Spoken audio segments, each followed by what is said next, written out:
At $27,990, the Honda is sharply priced for what you get. Its interior is a highlight, especially when it comes to space. With a 1.8 litre engine, the Honda makes decent power and it's hooked up to a CVT or continuously variable transmission. But the HRV's steering just feels a bit vague on centre and doesn't quite have the poise or, I guess, athleticism that some of the other cars have got. But it's pretty comfortable and for the most part quiet. You get a little bit of noise off these tyres, but it's not out of control. And there's no qualms with the equipment in the HRV. It comes with dual zone climate control, electronic handbrake, reversing camera, so it's very well specified for the money. And you've also got decent storage and a nice presentation of the touchscreen and also the ventilation controls.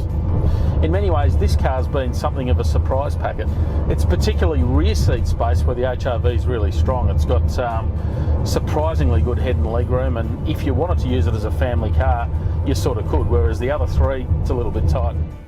The Mazda's 2-litre engine is bigger and more powerful than those of its rivals.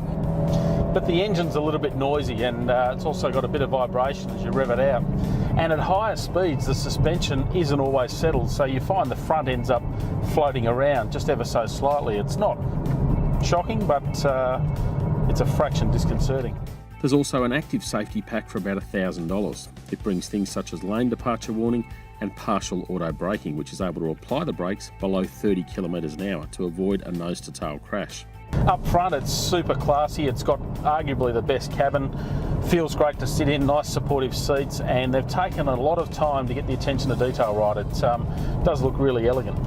But the Mazda misses out the further back you go. So rear seat space is really tight. So headroom, for example, is not exactly adult friendly, and knee room is almost non-existent, particularly if you've got someone like me sitting up front. But there's plenty of equipment, things like reversing camera, sat nav on this model, a head-up display, so they've really thrown everything at it.